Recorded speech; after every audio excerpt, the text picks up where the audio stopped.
Well, folks, just as we all predicted to start this NFL season, Sam Darnold is an NFL Super Bowl champion. 2 inches short, maybe less. Story of my life.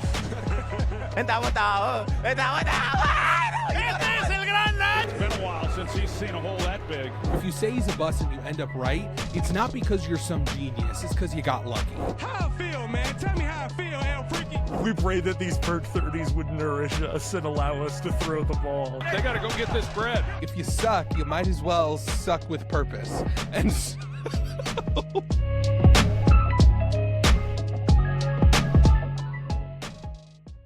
It just goes to show that you can be a terrible quarterback and still win the Super Bowl.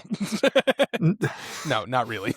I'm just kidding. No, I mean, he did his job. I've taken my shots at Sam Darnold over the years, but my goodness, I mean, he's a Super Bowl champion. The Seattle Seahawks, in a game that went basically, I think, how we both envisioned it going, but just a little more dominant by Seattle than even we were anticipating.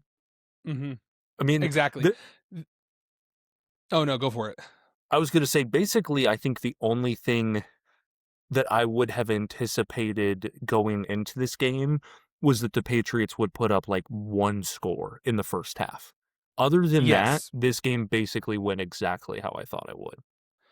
Right. Like, basically, in my mind, because obviously this was a blowout, I predicted it would be close. I will fully admit that I was wrong.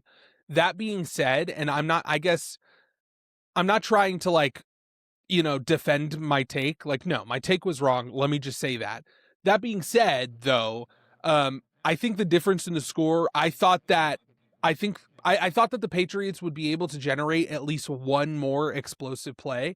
And I would have anticipated, and then obviously like the pick six is really the difference in terms of like if I were to give a score prediction, like I was talking to a friend right before the game and I was like, maybe like Seattle in the low 20s, Patriots in like the low teens is kind of how I anticipate, like mid to low teens, like 21-14 type of game. And really the big difference between that score in my mind was an explosive play and then obviously the fumble, pick six, whatever. I don't know exactly what it was ruled. A defensive touchdown for Seattle. Yeah. What's funny is that this game, in terms of vibes, was actually like the previous 3 Patriots playoff games. It's just that the Patriots were on the other side of the ball, where it's like technically even not fully when we're deep into the fourth quarter, but in the late third, early fourth, you're still kind of like, well, they're not technically out of it because, like, overall, that was the vibe throughout the game. Not necessarily in an exciting way in terms of, they're still right there because not a single, I mean, and we can get down into this where it's not just that the shots they were taking weren't working. They weren't even taking the shots. No. And that's what I think if there's any overall controversy from this game, I think for me, the New England offensive game plan is probably the biggest one. Yeah, I would agree. I think that while I think that people have gone a little bit too far. We're going to get into this, but the way that Seattle dominated the Patriots offense was in such a way that I don't think there was any level of scheme that could have overcame it. It's the whole Jimmy's and Joe's X's and O's thing. Like at the end of the day, the players have to execute. The Seattle Seahawks also has both. Defense. That's the great thing about Seattle. Exactly. But their defense was so dominant from a player perspective individually that there was, even though I think the Patriots could have gotten more creative, and we'll definitely talk about this a little bit more, there's no doubt in my mind that it would have been unsuccessful. That's probably true. I think, unfortunately, and I don't want to like single out specific guys necessarily, but in the same breath, I will.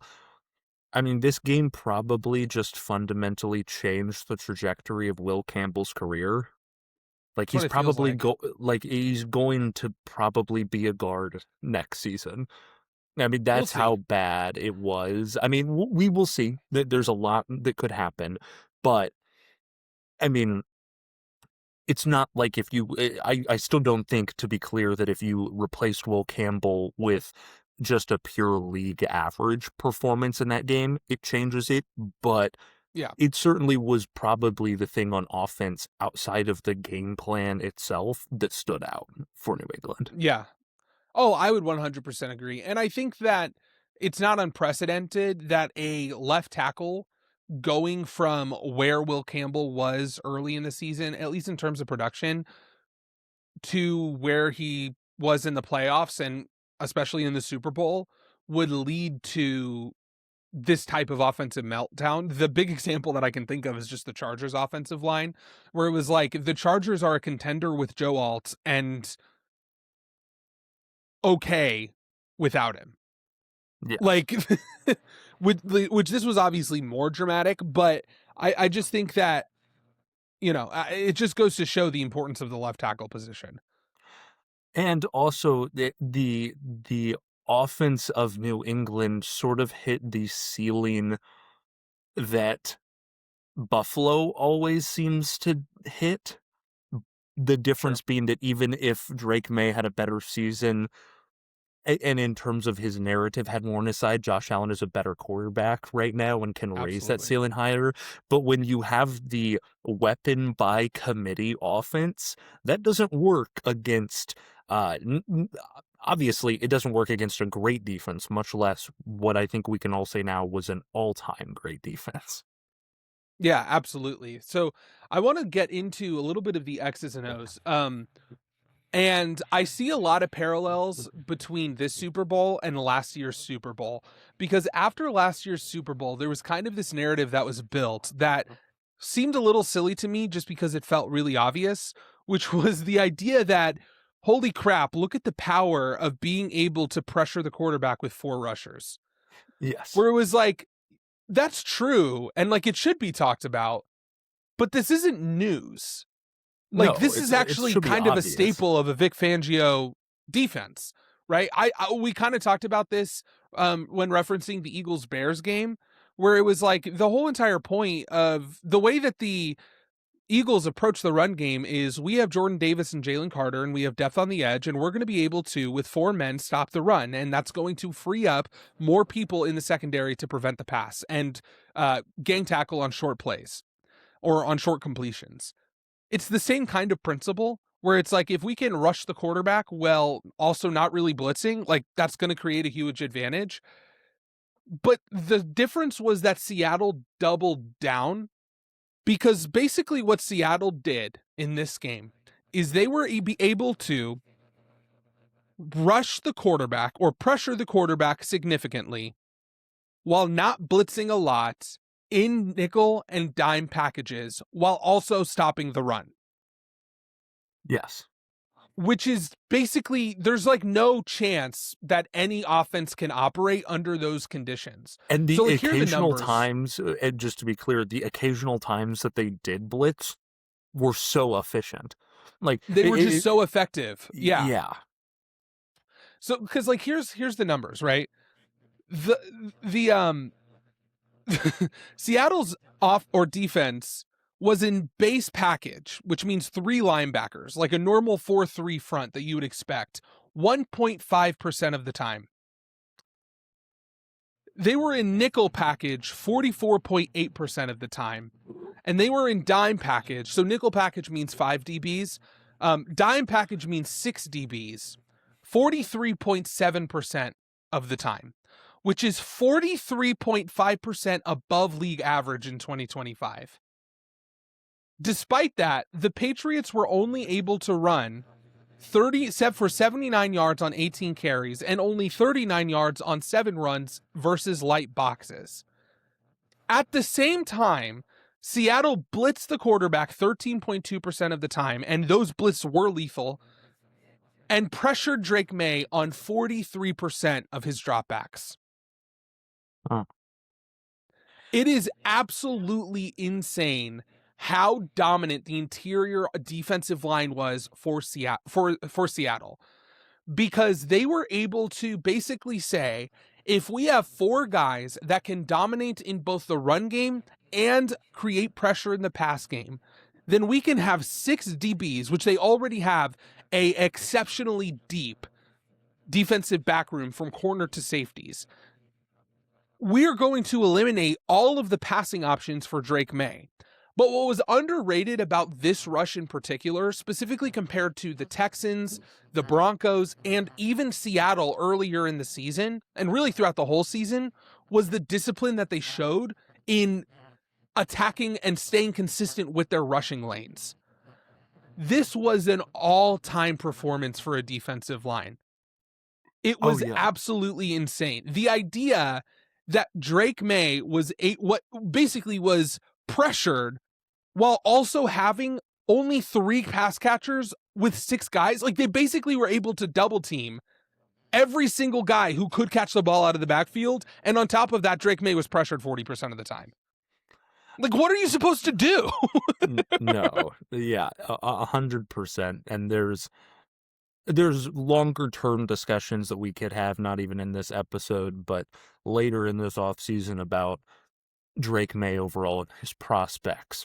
But this specific defense and what they were able to do, it does barely anything to tarnish Drake Maye in the grand scheme of things, if you actually understand how dominant of a performance that was. Yes. I mean, it's faint praise, but I mean, he was their leading rusher with 37 rushing yards, and as a team, they didn't even crack 80 rushing yards. I mean, what are you supposed to do? No, exactly. It's one of those things where it's like Seattle's defense created a mountain that no quarterback could climb. Yeah. That's I mean, it. pretty much, and that's where I get slightly into the, like, it's not some, like, major, scandal or anything like that. But I guess almost knowing that, Adam, with the statistics that you just laid out, would you not agree that at a certain point, and really in the game, seeing that you got shut out in the first half, going into the second half, at a certain point, don't you just have to start chucking balls? And they did it. Yes.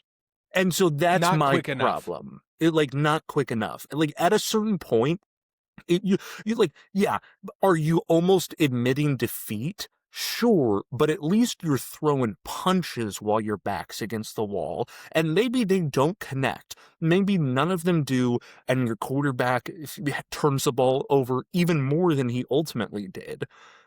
But at least you can say that you tried something. It felt like for the entire first half, and even deep into the third quarter, New England's overall game plan was basically, don't change anything, and we're just going to rely on hopefully Sam Darnold making a mistake. And all Sam Darnold had to do in this game, to his absolute credit, was not make a mistake. Absolutely. We'll talk about that when we talk about their offense. I think that there's 2 things that are true at the same time. The first one is that Josh McDaniels was in a bind. Because if you're thinking about, like, ways to protect the quarterback, I think the first thing you think about is just add an extra guy in pass protection. You can't do that when they have 6 DBs on the field. Like, you can't take away, you know what I mean? Like, you already are at such a disadvantage with the numbers game that you can't do that. So then it's like, okay, and this is where I think what's also true is I don't think that they did enough scheme-wise in moving Drake Maye around and incorporating the play action. Like, if I were to critique the Patriots scheme, I would say that they just did not do a good enough job trying different things. Because there is a certain point where it's like, even if you don't think it's going to work, you have to at least give it a shot. Yeah. Because clearly what you're doing is not working. Like, even though the run game didn't work, I still feel as if they should have tried it more. I don't disagree with that. I think that, especially later in the third quarter, because you did see some explosiveness from Travion Henderson, where it was like, okay, he's kind of beating guys to the edge. Like, you can see the speed, you can see the explosiveness. Like, maybe give him the ball a little bit more, right? Like, maybe you can, roll Drake Maye out, try a trick play, like do something, like just show to the world that you are not going to just do the same thing, which is, try to tip the edge on the left side to help Will Campbell and just do like a straight shotgun drop back. Like, can we do something to try to throw off Seattle's rhythm? This is almost unfair to say because at a certain point, the Patriots, like on the entirety of their 53-man roster, just kind of don't have the personnel to be able to do it anywhere near adequately. But Yes. understanding, if obviously you do, but if you're a listener at home and you just kind of processed what Seattle's defense looks like and is able to do, you start to understand really clearly why the Rams' 13 personnel is so good, and it's why they Exactly. were close in Specifically every against single Seattle. game. Specifically against Seattle. Yes, absolutely. Because Seattle is one of those teams, like, it's not shocking that they had this approach, because this is what they did all year. Like, the Yeah. only change was the increase in dime personnel. Because basically they said, not only do we think we can stop you with 5 DBs on the field, but we think we can stop the run and pressure the quarterback with 6. So that's really the only difference. 13 personnel totally neutralized it. It did not work.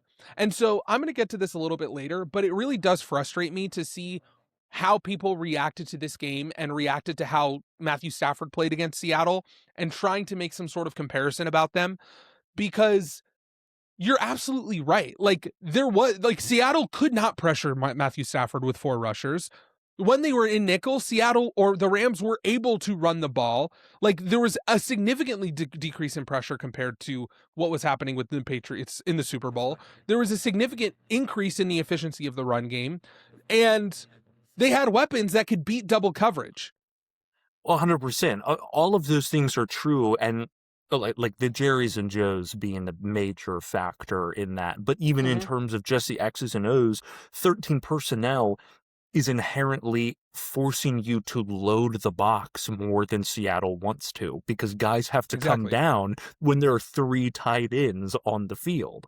And so, and that's the opposite of what Seattle wants to do most of the time. Yeah, because that's just not their strength from a roster perspective. No. Like, this was a big story of this year, was not just like how good Nick Emenwari was, but how that impacts the personnel, because they already had a starting safety, right? Like, in the offseason during training camp, there was questions about, like, Josh Jobe was the starter. And so it was like, do we Nick put in Nick Emenwari as a rookie, like, do we won that job? But he won the job. But then also Mike McDonald was like, well, the thing is, though, is that Josh Jobe is also uniquely like a really good player. Yeah. Like, for example, in this game, he allowed 0 catches on 5 targets. So it's like, what do you do? like you have all of this depth. You have Reek Woolen. You have Devin Witherspoon. You have Nick Emenwari. You have Josh Jobe. Like, you have all of these defensive backs that are all really good, really solid. So it's like, yeah, like, if we can do this, obviously we should, and they were able to. And so one thing that I thought that was really interesting that I pointed out, because when I was looking at the numbers between Sam Darnold and Drake Maye, I was looking at one number in particular because I thought it was interesting. Completion percentage over expected. It's tracked by Next Gen. It's exactly what you would think it is. Jonathan, who do you think had a better completion percentage over expected, Drake Maye or Sam Darnold? I do have the question, is this AWS? Are they basing this off of like expected catch based on quality of throw? No, they're basing it off of like all of this stuff related to it. Okay. Is it Drake Maye? It's Drake Maye by quite a bit. Sam Darnold had a negative 9% completion percentage over expected. Drake Maye had a 0.9% completion percentage over a negative 0.9% completion over expected. Like, when you look at the numbers, Drake Maye, I believe, I don't have it pulled up. I kind of want to get it. I can get it pretty quickly. But I want to say it was like 50%, so I can go to passing stats. And then the Super Bowl. So let's look. So the expected completion percentage for Drake Maye was 63%, and his final completion percentage is 62%. Yeah. Sam Darnold only So had a 50% completion percentage. Yeah. yeah. So here's the thing. I do want to point out that that included the garbage time, obviously, which, hyperinflated a lot of Drake Maye's stats. But if you watch the game, you'll see that while I do think that Drake Maye, under the conditions, underperformed, right? Like, I'm not going to come up here and say that there should be no blame that's cast on Drake Maye. He missed open guys. That one interception that looked like an arm putt was bad, right? I Like, don't there even. were Here's the plenty. thing. I'll say about Drake Maye. I almost eliminate the passing game from my dissing of him entirely. That brother doesn't know how to throw the ball away. He just. Mhm. I was explaining to some of because it's the Super Bowl. You're watching the Super Bowl oftentimes with people who aren't as familiar with football.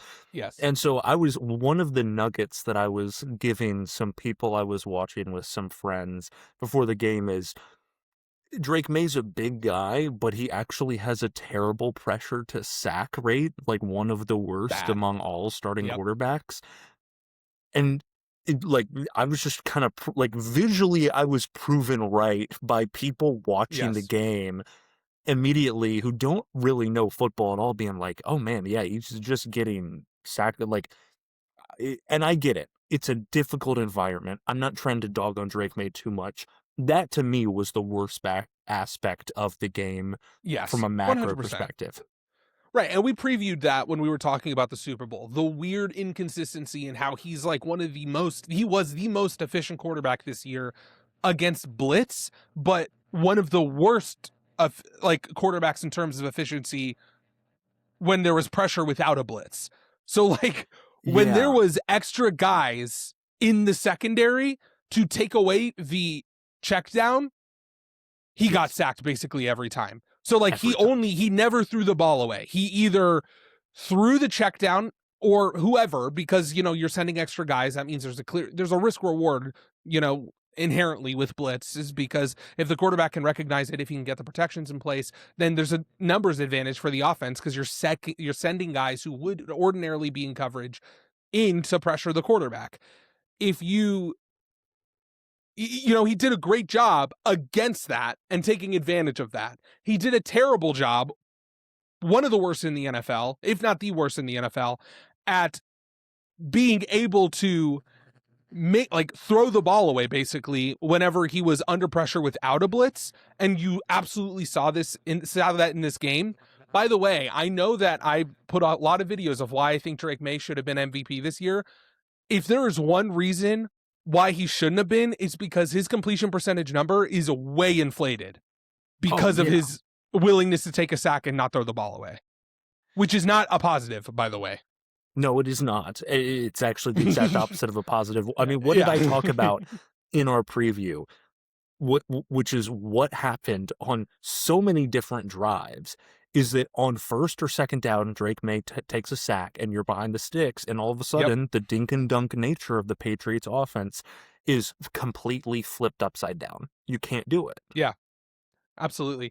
The other thing I'll add to this is just like the other thing that I think the Patriots needed to take advantage of to that point was, I think on first down, taking the check down was important. And especially early in the game, like the first few drives, you saw that it was getting first downs.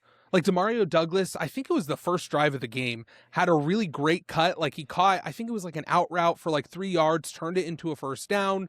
Like Ramondre Stevenson had a catch. Like, I'm not saying that it would have worked long term, but I do think it's one of those things where it's like, to set up your offense for the future, you have to have a counterattack to the style of play that Seattle was running. And like Because they you know just what the didn't. awesome thing about offensive football is that what pretty much all great quarterbacks discover across their career is that the checkdowns work and are pretty much always the best option on Absolutely. 80% of football plays. Tom Brady made a career out of that. Patrick Mahomes had Absolutely. one of the greatest quarterback seasons of all time in 2021, 2022 with it. And it's just, yes, when you do that, it works. When you get your guy the ball just slightly down the field and allow a football guy to make a football move, it's you're going to be set up for success far more than if you take a sack on first or second down and all of a sudden you basically have to take that out of the window because you have to try to pick up the first down. Make sure to like, comment, and subscribe and support Jonathan as he goes through this tough time, recently diagnosed with early onset dementia. We have a GoFundMe page if you want to check it out. Thanks for your continued support. Absolutely. And I think I can think of examples of dominant defenses in the past who have a sense, like the superpower of their team and their defense was the ability to crash on checkdowns and make open field tackles. One I can think of, not as dominant of an example, but I think the Chiefs defense has always been good at that. Like if there's one thing you can point to for a Chiefs DB, it's their ability to open field tackle, right? Like Justin Reed, that was like singularly his best skill, was his ability to make tackles in the open field. And why I always say that the Chiefs linebacking core is so incredible. Absolutely. Because they're so great at that in the run game and the pass game. And it's crucial for any team that is sending a lot of pressure.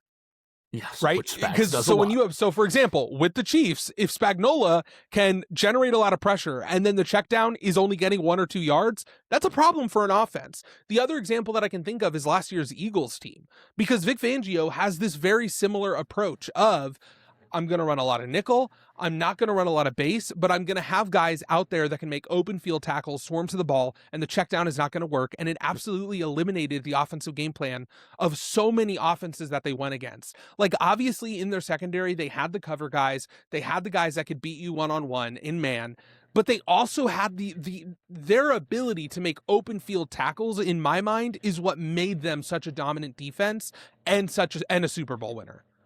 And so, like, when I'm looking at the Seattle team this year and in this game, like, that's exactly what they did. The very few times that they were able to even hit the check down, it didn't really result in anything except for early on. And, you know, I think the biggest thing to summarize with the Patriots offense was every single field goal added more and more pressure, which I think forced the Patriots to feel as if they had to score now, they had to get points on the board, and that created a situation where they thought, you know, like we're not going to win by dinking and dunking. We can't even try it. We just have to go for it. And there was just not enough time. I mean, pretty early in the game, Seattle's defense, they basically rolled up their safeties. Like they technically had a too high look, but they were so much farther upfield because they realized, like, wait a minute, these guys are not going to have enough time to be able to throw the ball deep. And so, like, I mean, it was an offense that just had no options. Seattle stifled 100%. Them completely. At the same time, it's hard to look at this game and say, and I get Seattle had the ball going into the fourth quarter, so that kind of taints my image. At the same time, this was a 9-0 game heading into the fourth quarter. It was a 9-point hole heading into the fourth quarter. Exactly. Yeah, I don't know. Well, and I think that kind of adds to it. Because that's kind of your point, which is that you're in this weird area where it's like, yes, when you're only down 9 points, the thought process is like, well, is it actually too early to just start taking shots? Like, it was a really tough, and that's why I said it's not a major controversy. It just is the biggest one for me about this game in terms of hindsight's 20/20, of course, and so I have the benefit of that on my side. But I don't know, in that late third quarter, even early in the fourth quarter, just come out of that halftime, open up that playbook a little bit more, Josh. Yeah. I agree. Like I said, just the fact that they didn't even try a trick play was kind of shocking to me. It's the Super Bowl. Everyone tries a trick play in the Super Bowl. Especially when you're getting dominated that much. Like, open things up. Be unpredictable. Yes. But, I mean, is that everything? Do you have any other notes about, that matchup? I do not, no. Awesome. In that case, I think we can go on to Seattle's offense, which was sneakily not really different.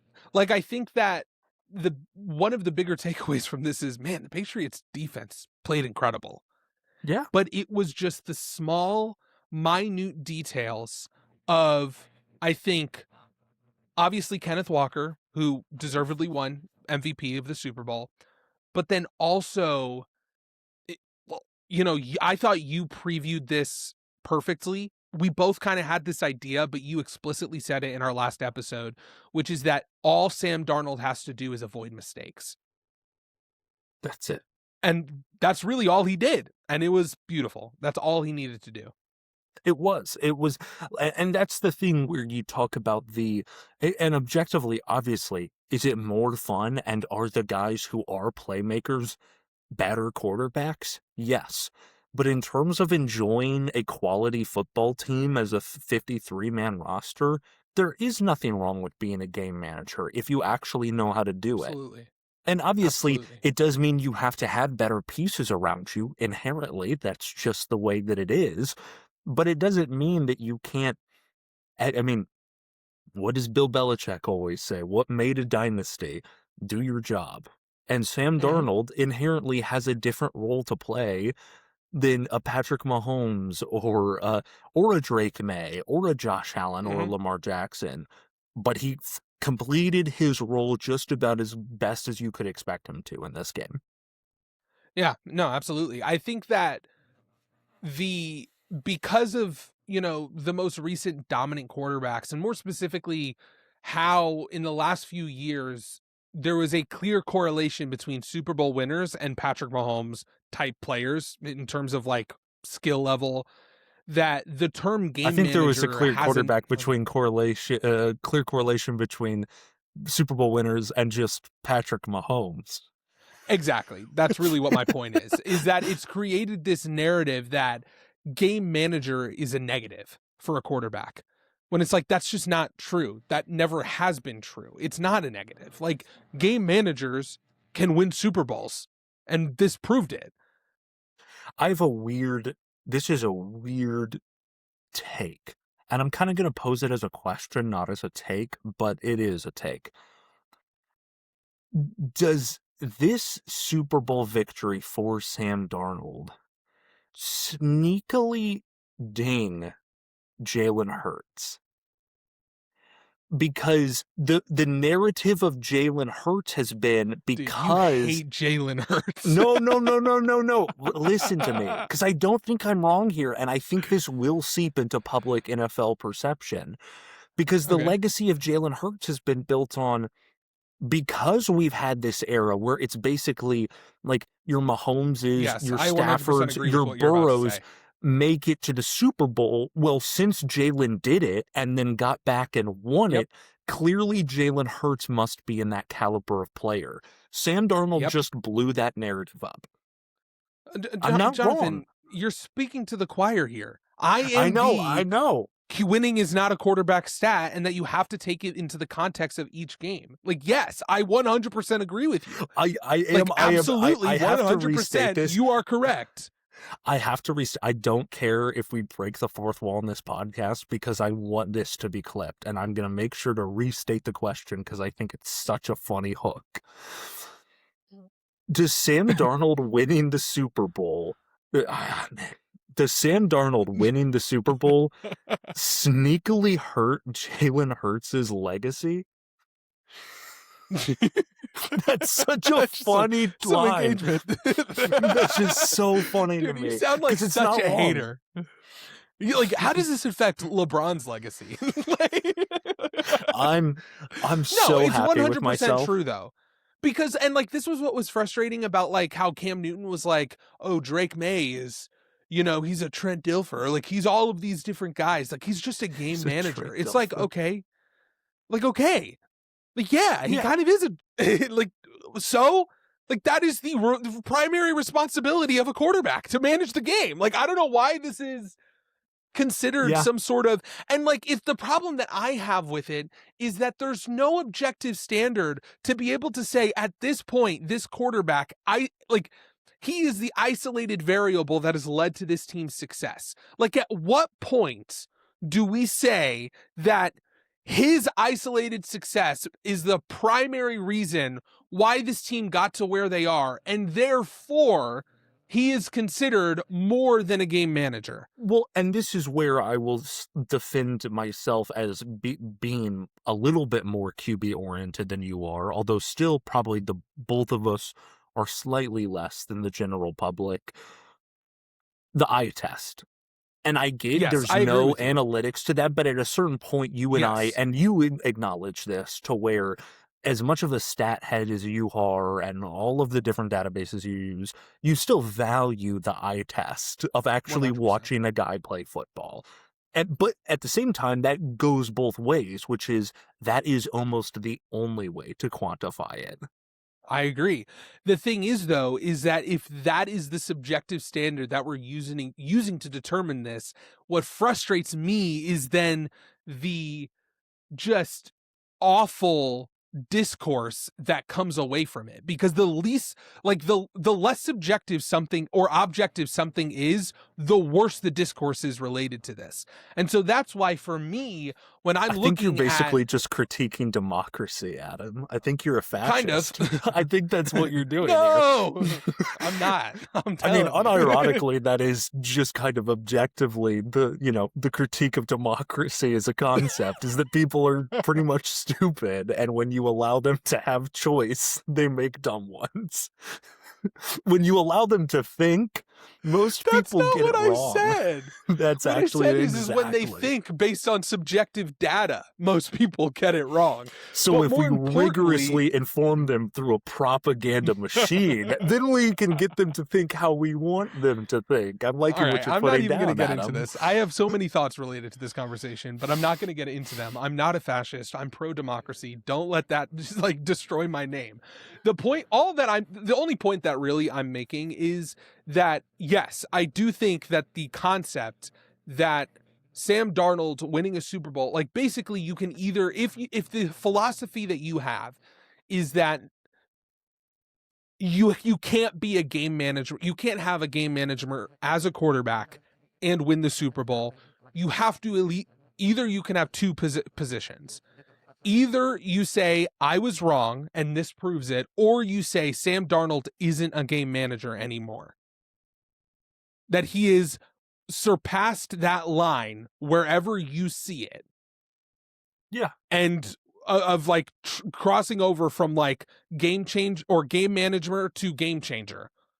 Wherever that line is. There's a sneaky middle road that I can't exactly define that one could find there, but generally I agree with the former of the two, which is that Sam Darnold, beyond just Sam Darnold has improved as a quarterback since his day with the Jets, obviously.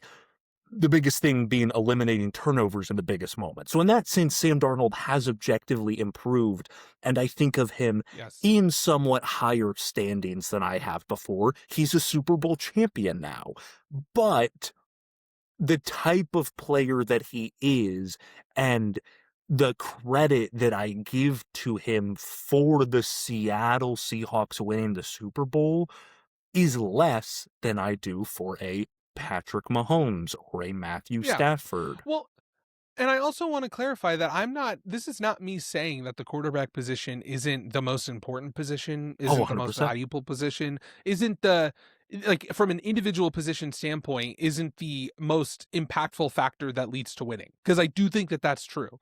Really, what my point, I think that winning can be a quarterback stat, but it isn't always a quarterback stat. And that you have to look at, and by the way, I'm going to talk about this later, but because I think that the inverse of the philosophy that winning is always a quarterback stat is the reason why people are looking at this game and saying that Drake Maye is the primary reason why the Patriots lost.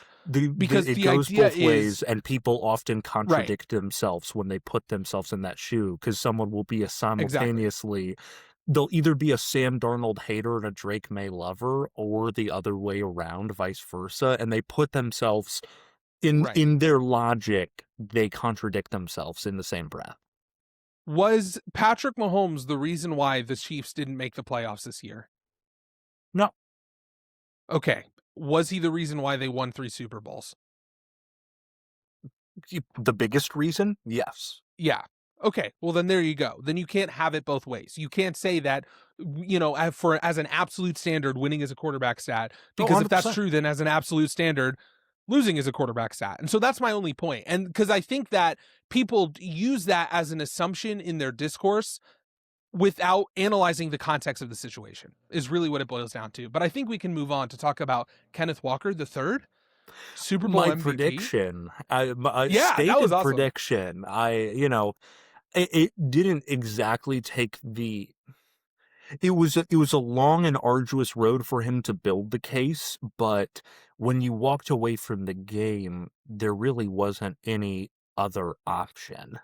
Because I Yeah. think the one thought would have been, and I feel bad because he got a defensive touchdown in the Super Bowl, but I'm blanking on his name right now, for Seattle. The only other option, while you look it up, I deeply apologize, sir. The only other option would have been in a hypothetical world where that defensive it touchdown was was Nwosu. That's who it was. in I was like, it's Nwosu, number thank 7. you. I can't remember his name. Nwosu. If that Nwosu scoop and score / pick six was made by a bigger name defensive player, like if Nick Emanware made that play, there's a chance he could have won it. But without that, Kenneth Walker with a great game, over 150 yards from scrimmage, the most rushing yards in a Super Bowl in a decade. So yeah, something like that. fantastic. Well, what's funny game. too is and shout out to you, because you specifically said, I think Kenneth Walker will have over 150 yards from scrimmage. Like, you specifically highlighted that as a stat. I was somewhat right. I wasn't as committal as you. One of my big predictions for the Super Bowl was just that whoever wins, a quarterback is not going to win Super Bowl MVP. But just to highlight the numbers, he had 135 rushing yards, 27 carries. He had listen to this. This is the most impactful, I think. 91 yards after contact. Yeah. Crazy. He had a run for 30 yards and a run for 29 yards. Both of those runs led to field goals. On his 30-yard run, he had 26 yards rushing yards over expected. And on his 29-yard run, he had 24 rushing yards over expected, for a total of 42 rushing yards over expected. The key to Seattle's offense and their ability to rack up field goals on every drive was directly correlated with a successful run from Kenneth Walker. So that's why, in my mind, it was very clear that Kenneth Walker should have won Super Bowl MVP.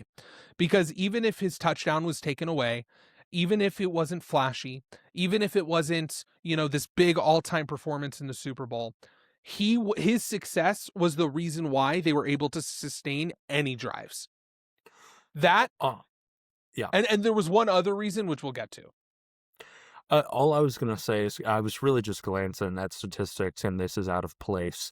But the fact that Drake Maye had technically by 5 points better passer rating in this game somewhat proves some flaws and some disagreements that I have with passer rating as a statistic. Oh, 100%. Because you cannot watch that game and think that Drake Maye played a better football game than Sam Darnold.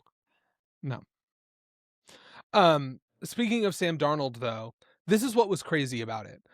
Sam Darnold was pressured on 41.5% of his dropbacks.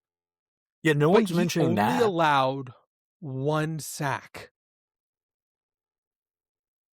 He was sacked 1 time on a pressure rate of 41.5%.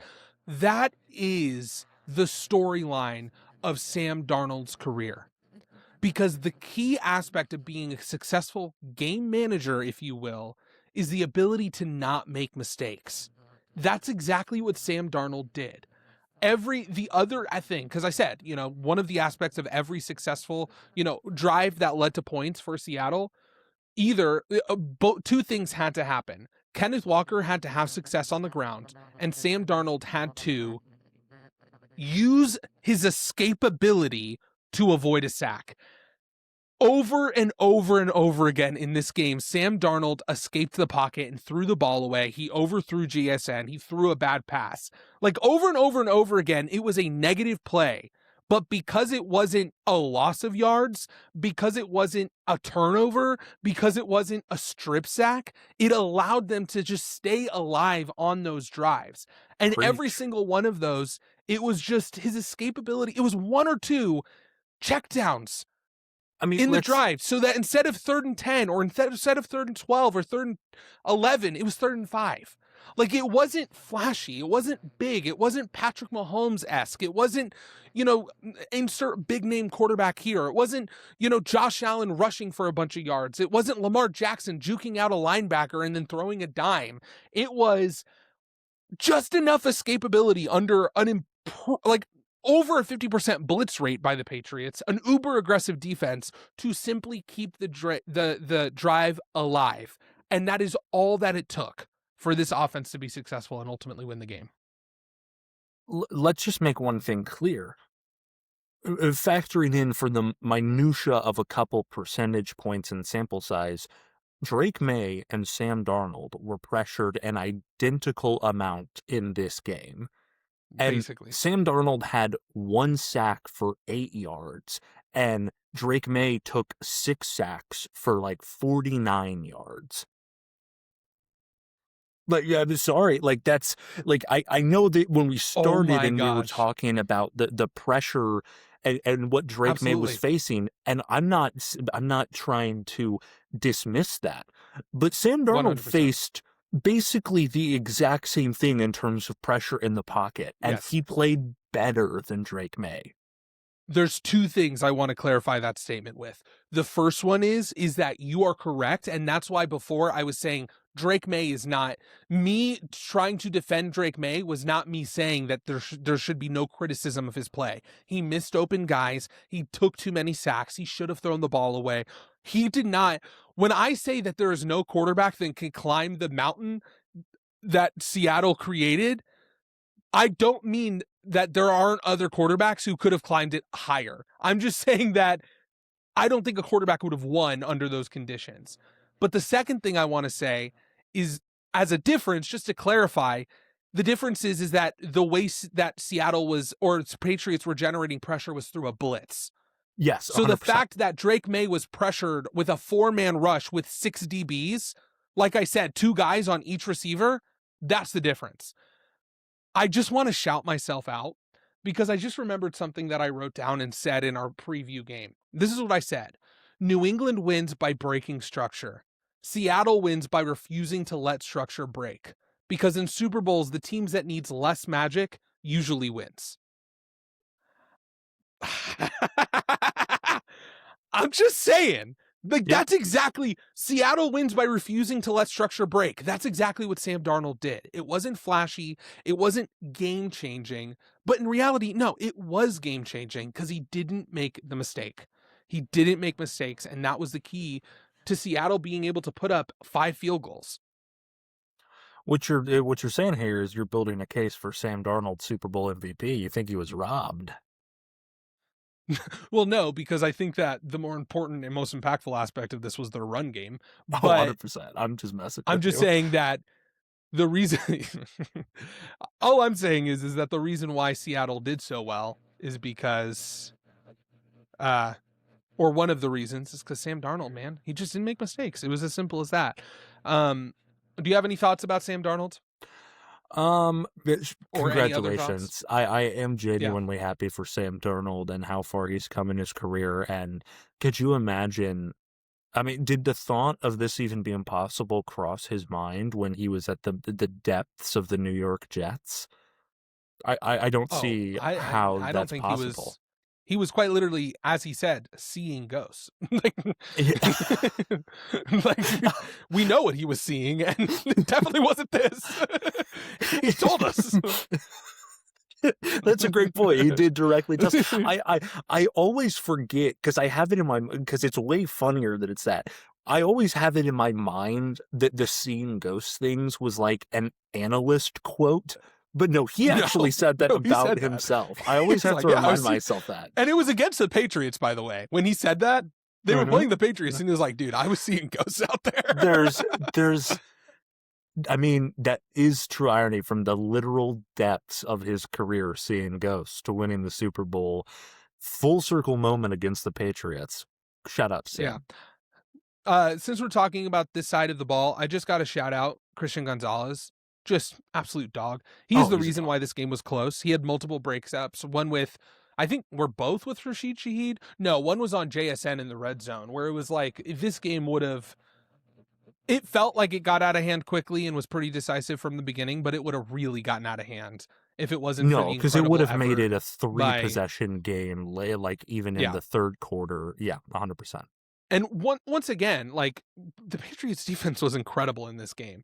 Like, it can't be overstated how good that New England's defense was in this game, and how everything, because like I was looking back and thinking, like, what did I get wrong? What did I get right? And I think that a lot of the points that we made respecting this aspect of the ball was true, which is like, I talked about how I'm not sure about JSN because of what the Patriots were able to do. Like, they weren't able to do well against number one wide receivers, but on that same token, they were able to do really well minimizing explosive plays, which they did in this game.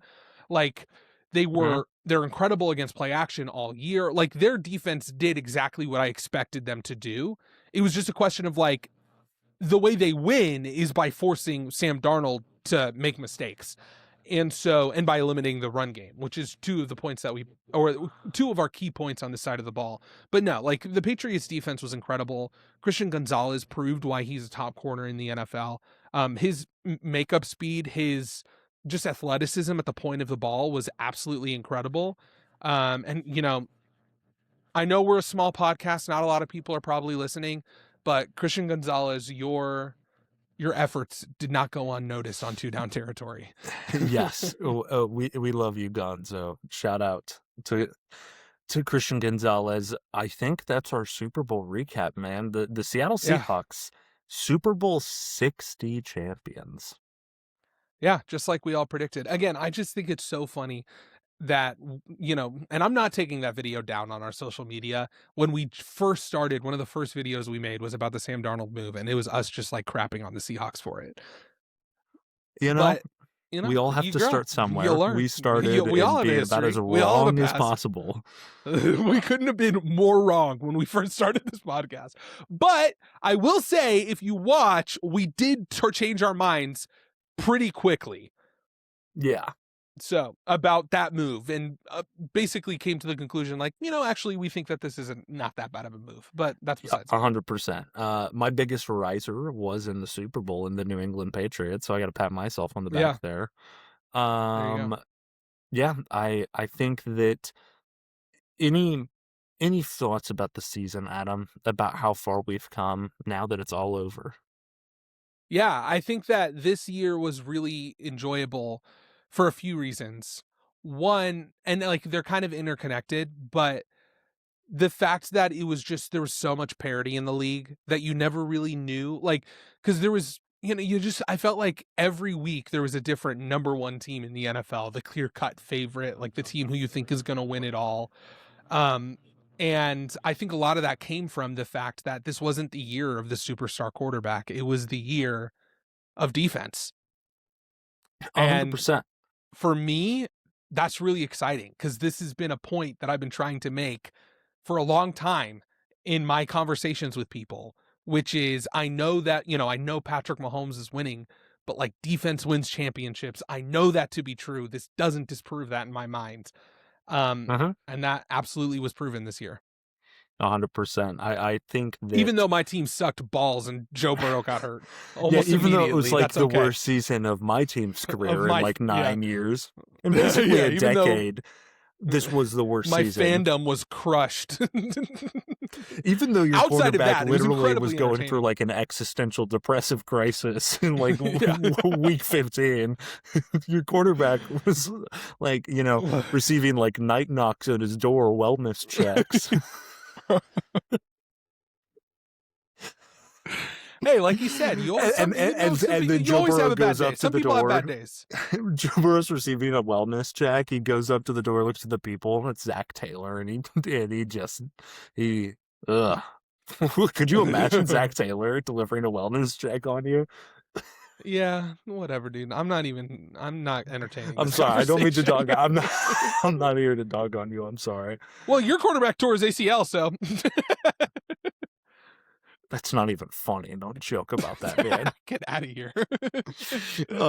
Man, listen, there's ups and downs to the NFL season, but I'm glad it ended with the Patriots losing. Oh, absolutely. That's the other thing too. I hope people don't confuse me trying to look at things objectively related to the Patriots year this year and Drake Maye's performance as me having any sort of fandom towards that. Like, one thing I've also been saying all year, if you watch the full podcast episodes, is where's the Patriots hate gone? Because there was a part in the season before everyone started calling them frauds that they were like, whoa, look how cool the story is. The Patriots are back. No, Drake Maye, the schedule. And it's like, no, screw you. Like, I was a singular voice in a crowd of people talking about the Patriots. And I was like, they cheated. I won't forget. Tom Brady is overrated. Yeah, and then at the same time, even though they cheated, you and I are on the front lines of Bill Belichick was robbed from first ballot Hall of Fame. True. But it just shows that we do it all for the clickbait. That's awesome. No, we don't, but also we do. No, our opinions here are entirely our own, and they are not bought and paid for by anyone, whether that be, who knows? Who would we take money from, Adam? Who could buy your opinion? Could Zach Taylor pay you enough money to shill for him on this podcast? Yeah. Yeah. Throw out the number. Like 2,000? Not a lot. We're a small business here. We'll take what I'm we saying, can. dude. In this economy, come on. My opinion is cheap. I'll take a stimulus check. Literally. Just like a student loan payment would be cool. Like a month's rent, and I'll honk anyone. I'll be like, no, Stephon Diggs is totally innocent. He definitely didn't commit that felony that he's now immediately on trial for as soon as the season ends. Dude, that is crazy. I know we don't have to get into it just because. Yeah, it's an ongoing litigation, but it was kind of under discussed. What the heck, dude? That's wild. Yeah, but anyway, were there any? This is just like a random. What do you think felt worse in the moment that they lost the Super Bowl, losing the Super Bowl, or knowing that? To be honest with you, if I had to guess, I don't really think that the Super Bowl was at the forefront of his mind. I don't. Yeah. That's a whole other thing that we can wait to get into until potentially other things settle. But yeah, until verdicts are made. But on that note, I'm curious. Can you think of what is, in your opinion, the dumbest point narrative that you heard this year? I think. Oh man, there's a lot of good ones that are out there. I'm sure that the one I'm going to say will not actually be it, because the worst one will have escaped. I'll have purged it from my mind from how dumb it was.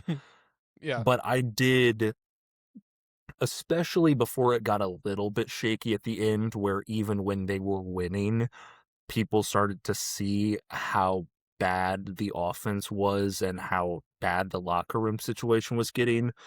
But there were people about halfway even through the season, and even a little bit into the final third of the season, that were throwing Nick Sirianni into some insane discussions of like, this guy might just be the best head coach in the NFL. And I'm sorry, just no, man. Because at a certain point, 20. Well, let me make the case as to why potentially not. Because guess what? When you're a coach who doesn't do the play calling for either side of the ball because the ownership group has told you you can't do the play calling, and the only success that you've had extended throughout seasons in terms of playoff success and making a Super Bowl and then winning one, we're having incredible coordinators who were immediately poached away for jobs, and then you bring in replacement level coordinators and you suck. What are you actually providing for the team? Yeah. No, that's something that I talked And not to about mention before. that you have the best roster in the NFL and the most 'cause expensive roster in the NFL and basically everything that you want on a silver platter. I had been saying this, like, I don't know, like halfway through the year when all of the AJ Brown controversy really came to a head, I kind of, because like every time you've bashed Nick Sirianni, I've always been like, yeah, but he won the Super Bowl. Yada yada yada. The time I finally spoke my mind, that's exactly what I said, which is like, if you have no utility on the offense and no utility on the defense, and every single there is this pattern of good coordinators are there, get poached as a head coaching position. The next year, there's locker room controversy and you don't do well. You then hire new coordinators, get to the Super Bowl, win it, and then the next year, one of your OC hires isn't working out. If you are so dependent, if your team's success is so dependent upon the coordinator hires, then the only utility as a head coach you can add is locker room stability, and the Eagles have arguably the worst locker room stability in the NFL. What value are you bringing as a head coach? 2 points. One, does the special teams coordinator of the Philadelphia Eagles have more actual sway on the success than Nick Sirianni? I have to know. I think the answer could be yes. Second, Nick Sirianni is so bad of a head coach that he has me defending the diva wide receiver making locker room drama. Like, that's how bad Nick Sirianni is that, like, I take the side of the wide receiver who's causing a ruckus. And, like, all of NFL history tells you should never take the side of the diva wide receiver. Like, all of NFL history. And every other time. Every other time something like this has happened. I'm going to break the fourth wall again, and just to create a hook that we can stitch together to make this clip. Does Nick Sirianni crack the top 20 of head coaches? We can move on. I like this. This is a good idea. Oh, man. One of the stupidest narratives that was small and not, like, big. Wait, aren't we literally just doing flip the script? Kind of, but not officially. What? By the way, let's just take a step back and examine exactly what I just said. One of the stupidest narratives, which was small and not big. That's like one of the stupidest narratives, which was also, quite frankly, small and not big. Good one, Adam. But was the whole, look at Patrick Mahomes getting his ACL surgery so fast. What a dog. He's so committed. Oh, shut up. That was one of the, like, legitimately, because not a lot of people said that, but the fact that that was a point that anyone tried to make made me question. I'm up here. That man was rushed to freaking somewhere like El Paso, Texas. We put him in like the POTUS bunker that they have out there, shooting him up with gorilla steroids. I mean, that man might be infertile now because of what work they did on him. So ridiculous. Like, the concept of like, oh, like, what a dog, like, getting his surgery so quickly. And it's like, Micah Parsons got surgery the next day too.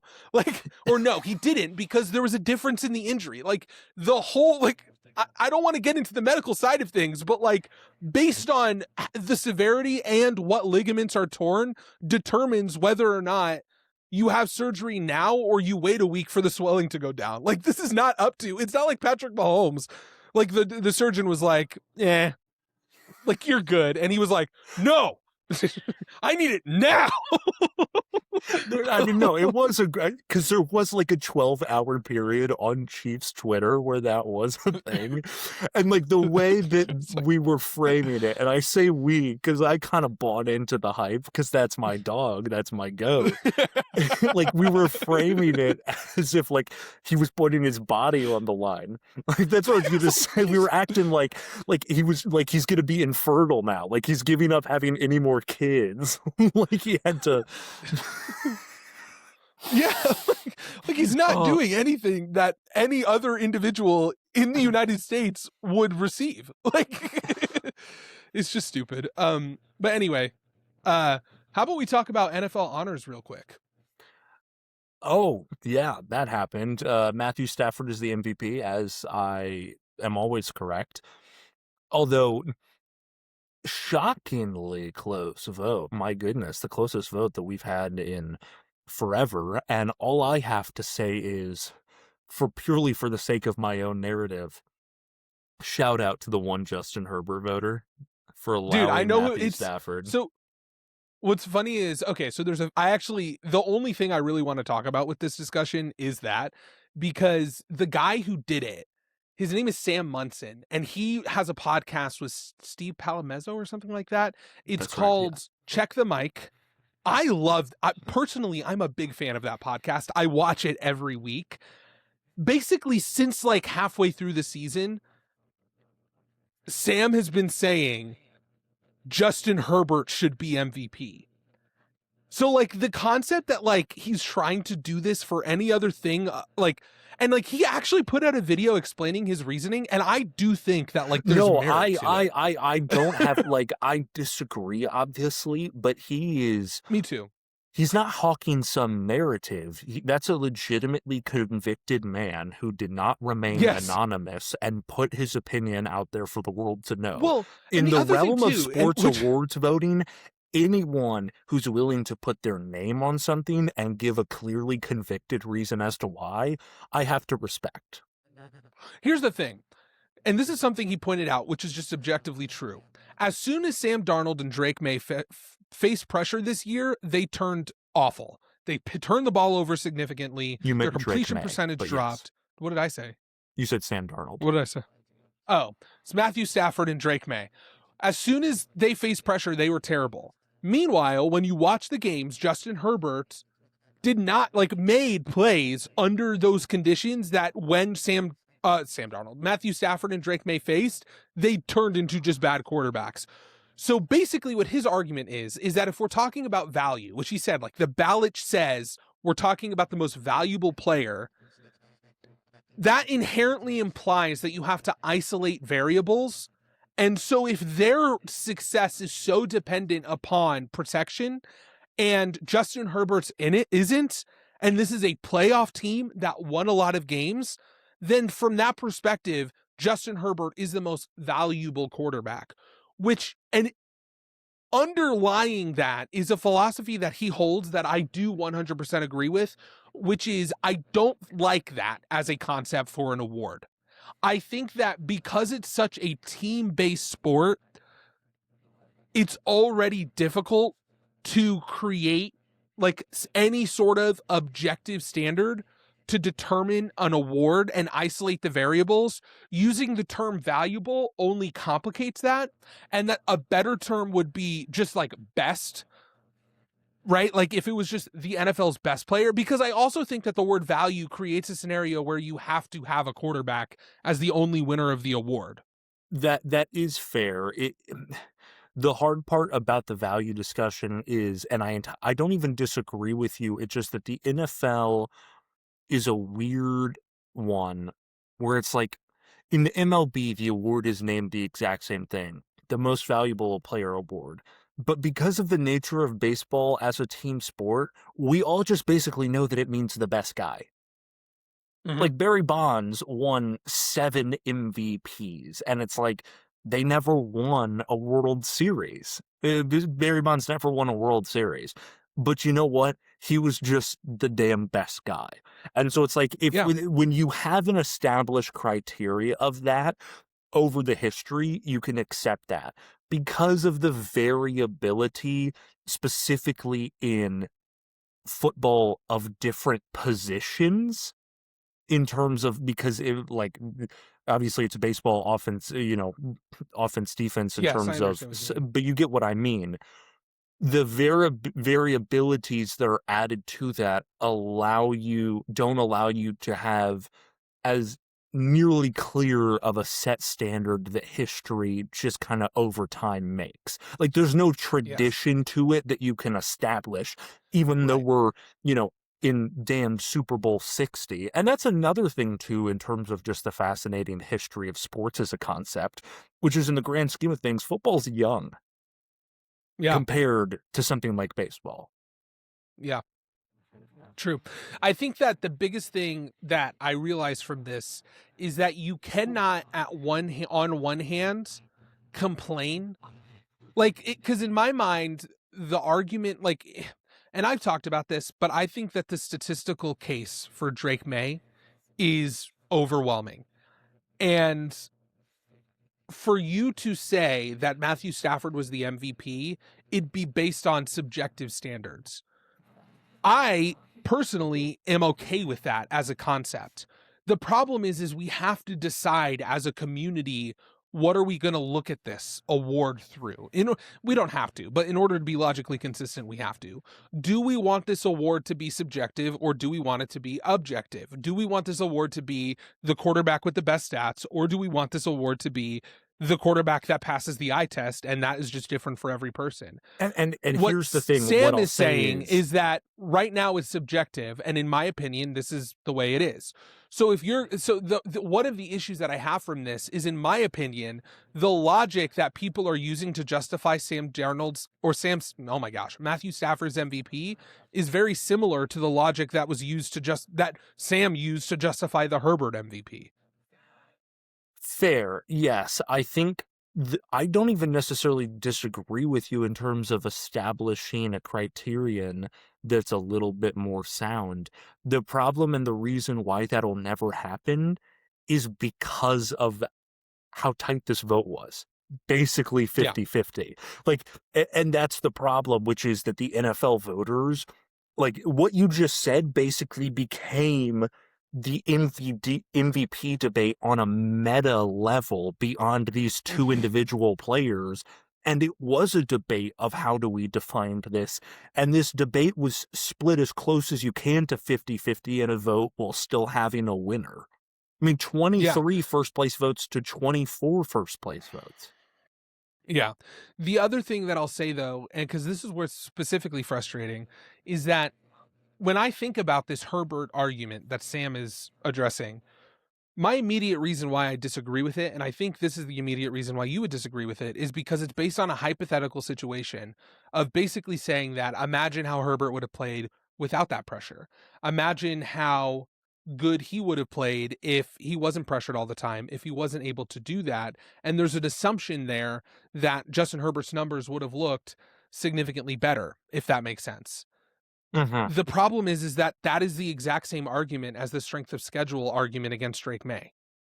Is that it's basically like, imagine if he played harder competition, how would that impact his stats? So it's like, you can't play the hypothetical game, in my opinion, and you can't blame someone for playing the hypothetical game when that's one of the primary reasons why you discredit the statistics of Drake Maye. I think you almost at a certain level have to, you're forced to play the hypothetical game if some of the major box score statistics and records were slightly closer. I think that's what it is in terms of I like. agree. I just don't. It wasn't though. Like I get it. I get it. But My point is, this is that's like, the problem. so what is your solution to this though? Because I get it. Like My solution to this, because okay. I don't even necessarily like. I don't agree with you on the meta perspective, but I just like it's easier for me to like I'm not coming at this from a position of gloating, even though I was joking around, because it's like the guy who I thought was MVP won by one first place vote. It's like I get how Right. close it was, and I think that's about how close it should have been when it played out.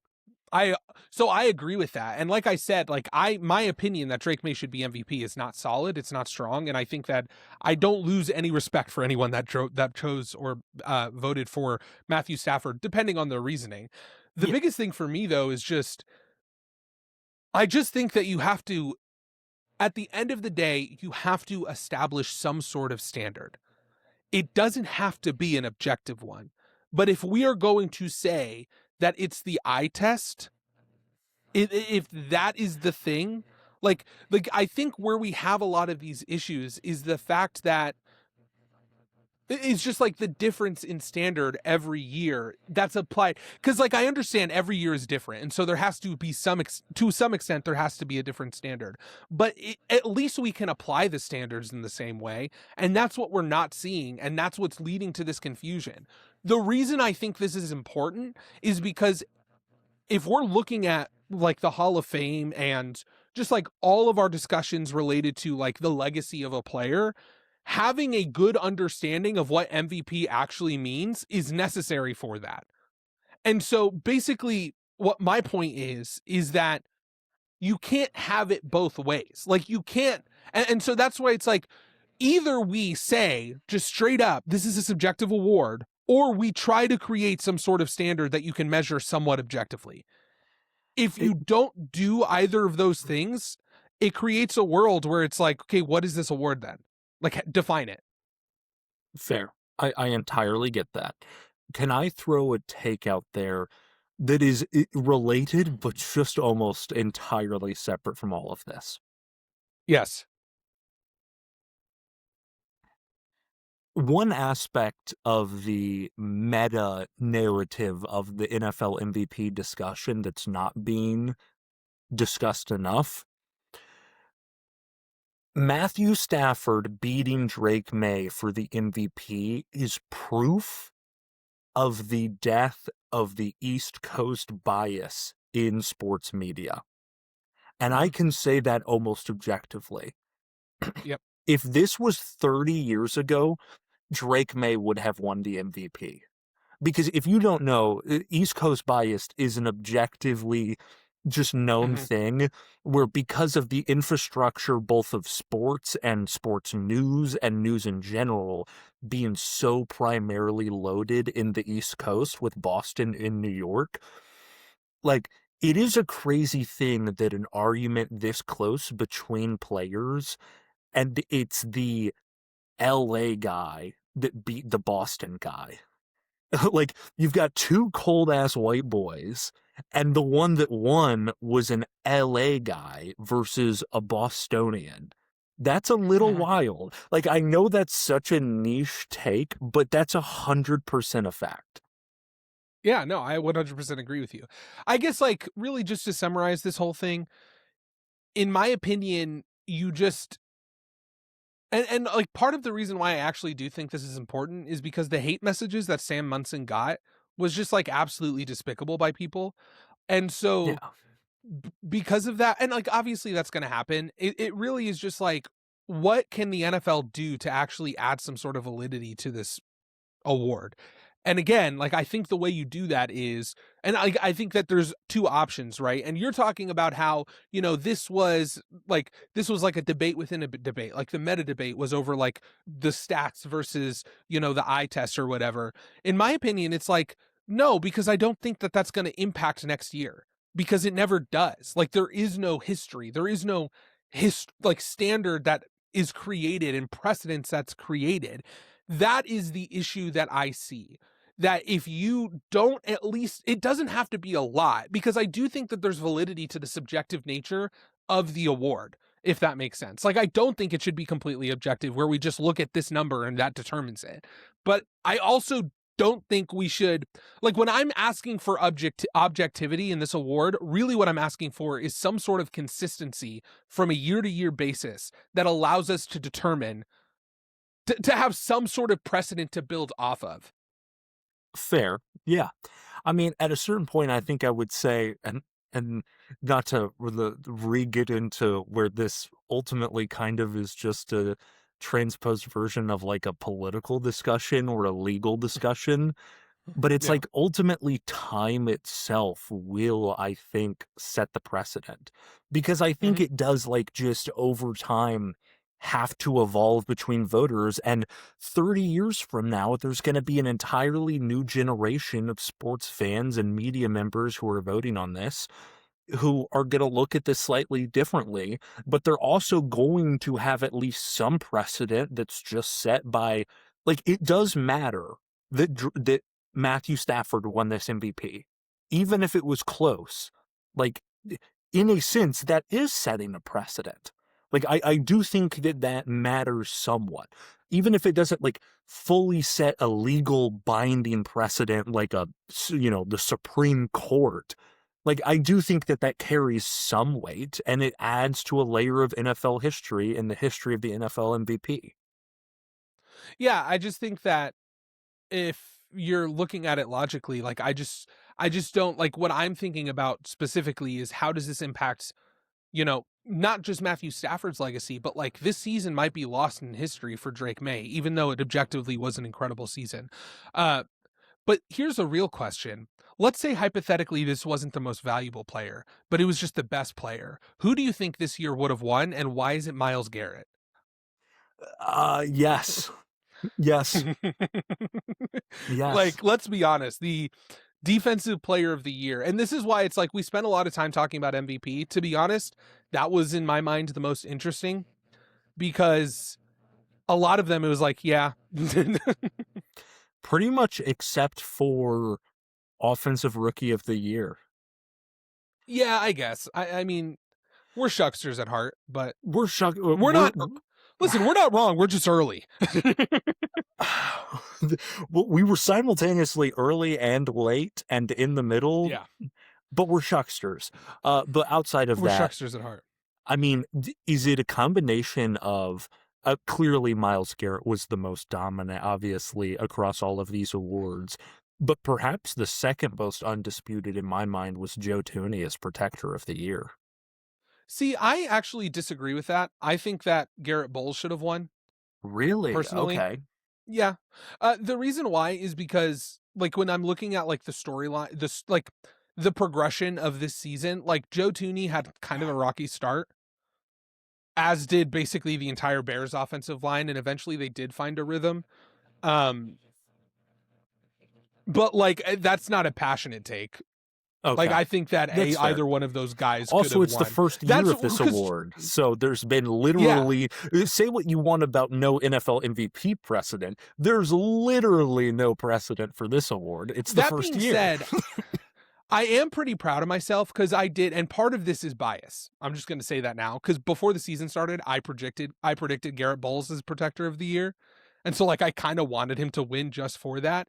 That being said, Joe Thuney deserved it. Like it's one of those things where it's like I'm not mad at like one of those two guys, and I'm it's just like, glad there is a Protector of the Year award, to be honest. Yeah, exactly. Like I can't get mad at this. It is, and this is like, who cares about this whatsoever? It is shocking to me that it's taken this long. Like, this is like, there have been offensive line awards in terms of whole units and individual players in college for like a century. How has it taken this long for the NFL to have that? Yeah, I'm with you. It doesn't make any sense. How did you feel about JSN over Puka for Offensive Player of the Year?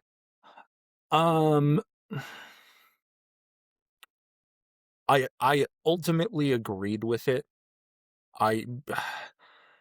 Because I think that even though I agree with statistical accumulation in Offensive Player of the Year even more so than I do for MVP. Mm-hmm. And so I the agree. statistical accumulation that JSN had over the season, even though if you put a gun to my head, it's not going to take me that long to determine that I want Puka Nacua on my team for a multitude of factors. But in terms of this individual season and generally the way I view Offensive Player of the Year, I had no issue with it at all. Yeah. I'm right there with you. I think that this was another award where it's like, as long as it's JSN, Puka, or even like Christian McCaffrey, like I wouldn't be mad at it. McCaffrey won Comeback Player of the Year. The memes of like Christian McCaffrey and Joe Burrow exchanging Comeback Player of the Year is really funny. Coach of the Year, Mike Vrabel. That feels right? Like generally Coach of the Year is basically just whoever, it's like the coach who outperformed their expectation. Like that is the award. Oh, 100%. Yeah. Obviously, it was going to be Mike Vrabel. I'm glad that Liam Cohen got some love and was the second place by a clear margin. Like, clearly in the voters' minds, and even getting some first place votes, it was Mike Vrabel, Liam Cohen, and then everyone else.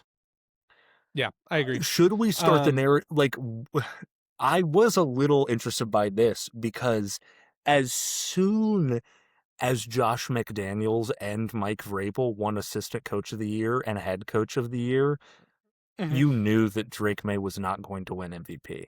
Even though it actually 100%. ended up closer than I thought it would, I just kind of knew in that moment, it was like, they're not going to have, like, the crossover of voters that are going to do the triple crown on all of those no way. is not going to be enough to get Drake the No MVP. way.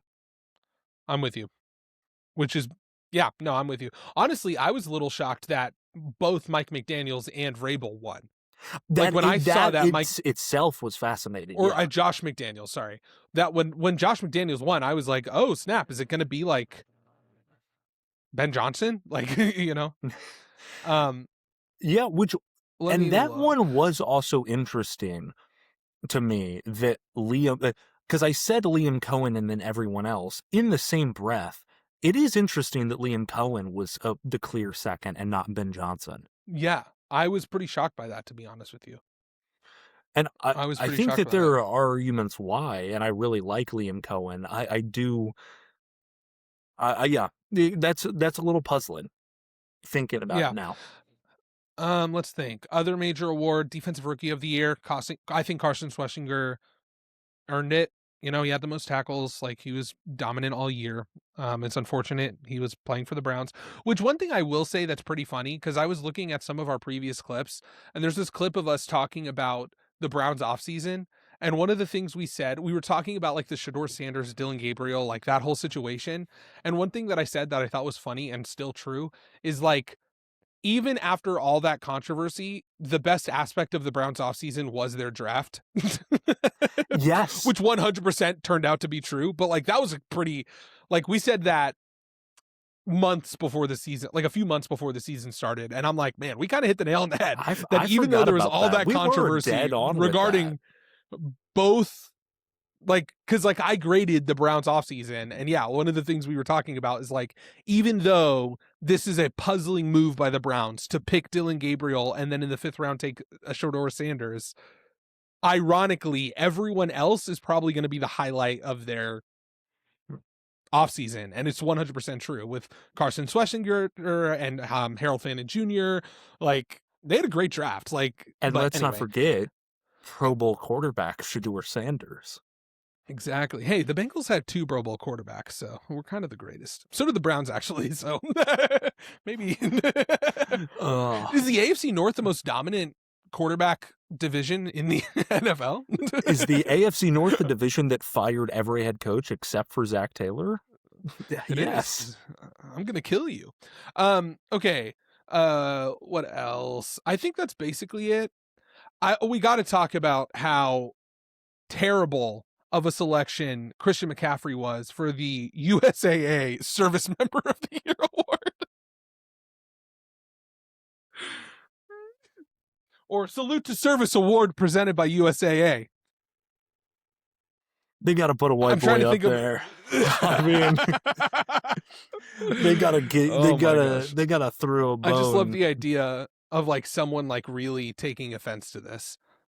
Well, I don't know who. I don't know who either, but there's absolutely someone out there who was disgusted Who's by like, that. Christian McCaffrey? This is awful. Shout out to Bobby Wagner. Walter Yes, Bobby Payton Man of the Year Wagner, Man of award. the Year. Walter Payton Man of the Year, one of the cooler awards that there is across any of the major Yep. sports leagues. Yeah, the Walter Payton Man of the Year award and all of the committees and the stuff that goes into that is objectively cool. And Bobby Wagner seems like a great dude and is somehow an even better linebacker. Yeah. Even though Shout he's like out to 42. We're going through all the awards. We're different than other podcasts. Shout out to Booter Baker for winning the Art Rooney Sportsmanship Award. Shout out to, who else? Edward Callahan for the NFL Fan of the Year Award, presented by Captain Morgan. Who won Special Teams Coordinator of the Year? That's what I want to know. I don't know. But it makes sense that a Eagles fan won an award that's presented by Captain Morgan.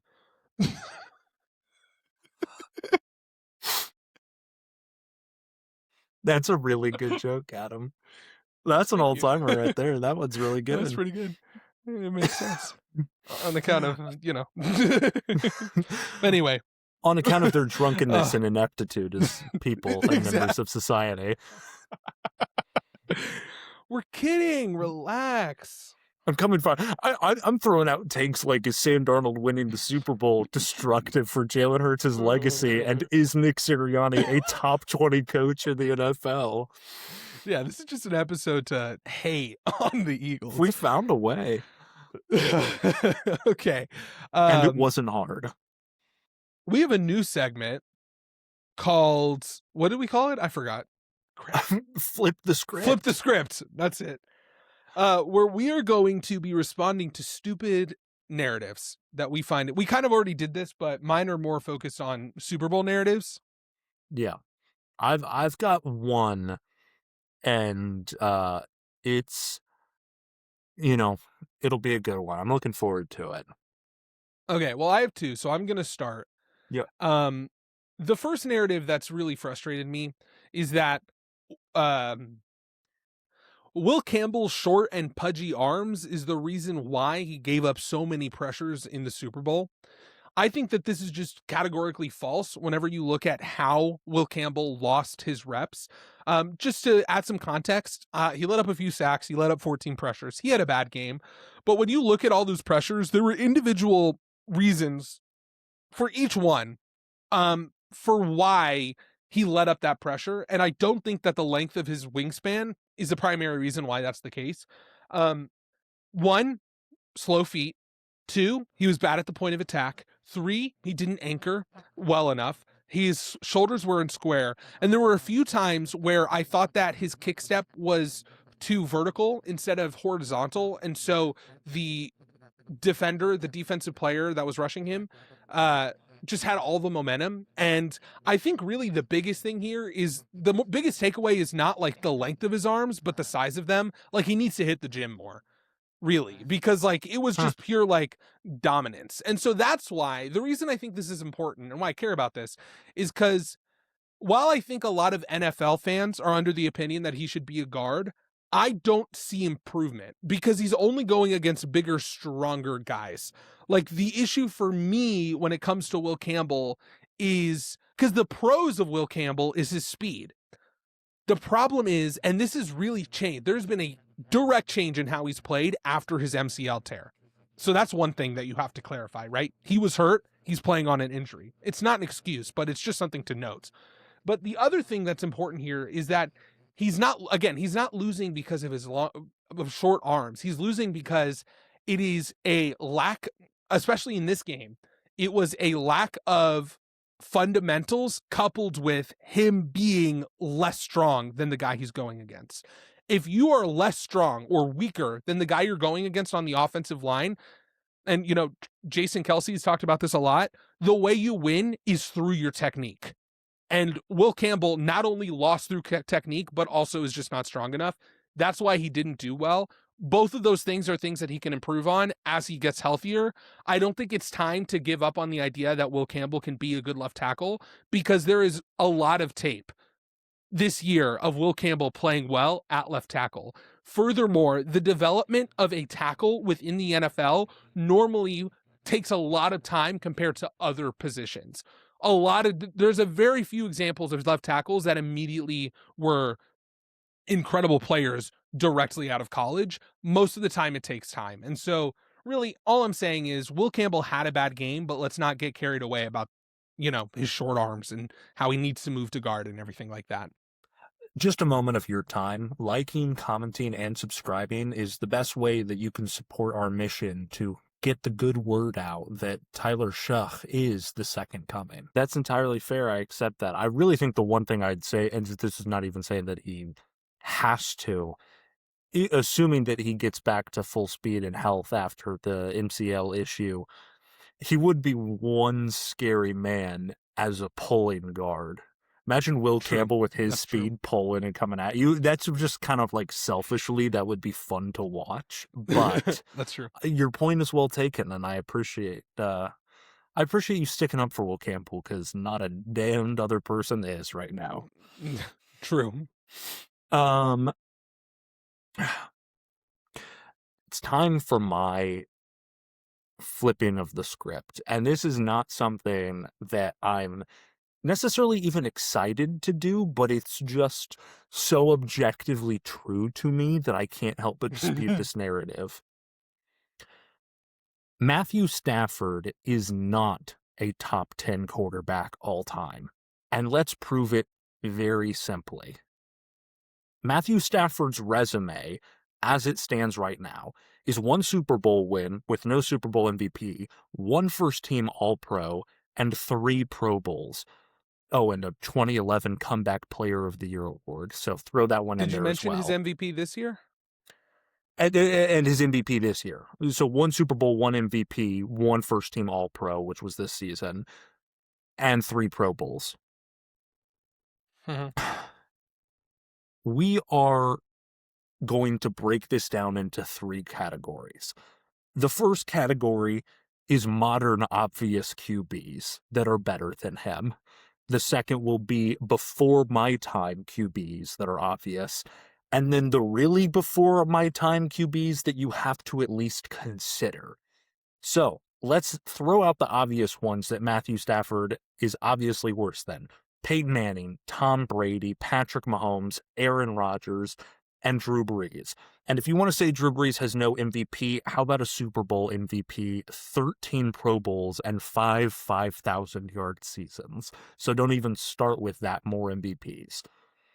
Then let's even hit on the before my time obviouses. Joe Montana, Steve Young, Brett Favre. If you want to say Brett Favre has an interception issue, Brett Favre's also the only person to ever win 3 MVPs in a row.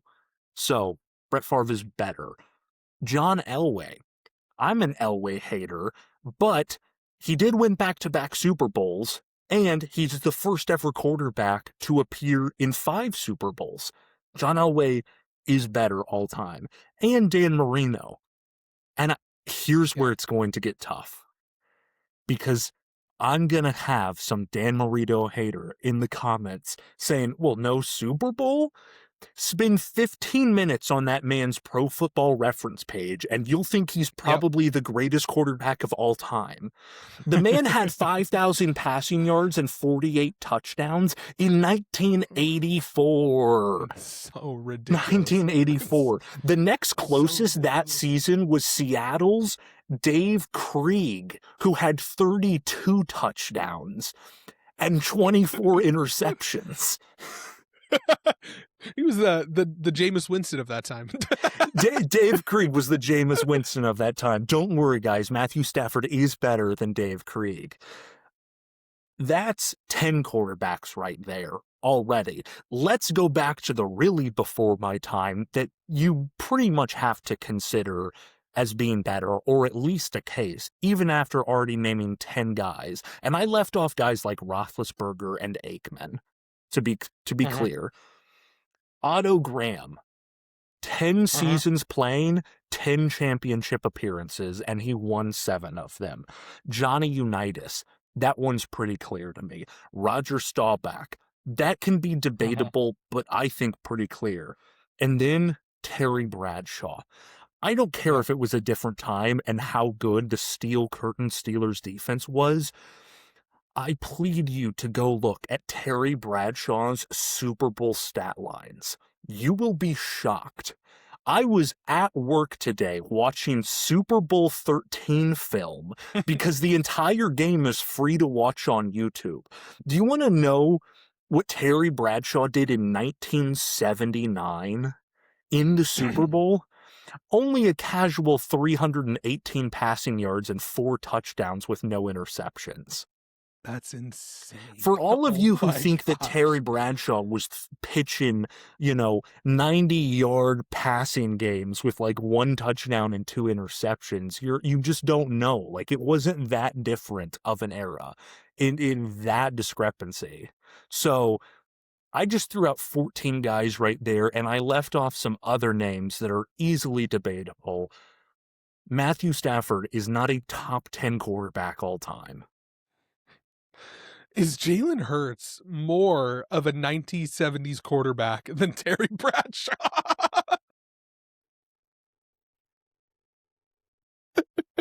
Dude, I'm telling you. I don't even know what to say. Terry Bradshaw. I'm serious though. I mean, like, that's just a legitimate recommendation. Go. The entire Super Bowl 13 broadcast is free online on YouTube. It's a legitimately great game, and if it wasn't grainy footage and everything else, you would like if that game and its exact script was just fully replaced with modern cameras and guys in modern NFL padding and logos and everything else, people would be calling that a fantastic, exciting game. It's football was not just plumbers and dentists 30 years ago. Football's been amazing since the beginning and entertaining since the beginning, and quality guys have played football since the beginning. Absolutely. I love Terry Bradshaw. I already agreed with you going into this, but you definitely convinced me. I mean, like, you were about halfway through your rant of listing guys and already at 10. Like, yeah. No. And like I said, do you think he's a Hall of Famer? Yes. Okay. The Hall of Fame is different. And that's like that was an interesting one. I wasn't, because I wanted to for clippability and also just brevity. I wanted to keep it with all of the early ones as very obvious. Yeah. Like, Lamar Jackson has 2 MVPs. Like, Lamar Jackson, as soon as he won his second MVP, is a guaranteed Hall of Famer. Like, no one who's ever won 2 MVPs is not in the Hall of Fame. Yeah. And I get it, he hasn't won a Super Bowl, so I wasn't throwing that out there. But again, like I said, I left guys like Troy Aikman off, multiple time Super Bowl winner, and Ben Roethlisberger, multiple time Super Bowl winner. I said Steve Young. Steve Young. Oh, never mind then. Oh, do you want to know, like, Steve Young, in an 8-year stretch, I have notes for all of these guys. I just selected a few to go in depth on. Steve Young in an 8-year stretch had 2 MVPs, 3 Super Bowls, 3 first-team All-Pros, and 7 Pro Bowls. Yeah, that's insane. Insane. He did that all in the second half of his career. Yeah. Yeah, he sure did. It's crazy. Also, another thing, speaking... I just one other stat no, that I love. Brett Favre, it was the first person ever, and I think only one of like 3 guys ever, to throw 35 touchdowns or more in 3 consecutive years. Like, Aaron Rodgers never done that. Aaron Rodgers has never thrown for 35 touchdowns or more in 3 consecutive seasons. He was a dog, man. He was a dog.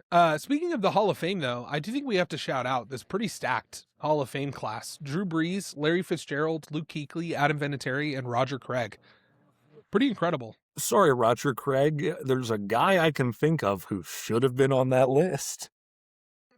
Yeah, but it is an incredible Hall of Fame class. But yeah, I think that, that's all I have. Do you have anything else? You know what? I already was hawking it. go watch Terry Bradshaw highlights. I mean it. Yeah. Legitimately, Terry Bradshaw highlights are fun to watch. Absolutely. You don't even have to watch it with like cool like edit music. Like just the raw footage. It is exciting enough. There you go. All right, guys, make sure to comment. Oh my gosh, I'm sorry. Make sure to comment. What are we doing? It's so unprofessional of me. Make sure to comment, like, subscribe, give us your thoughts. If you hated the Super Bowl, that just means you hate football and you should stop watching. With that in mind, we'll see you later. Peace.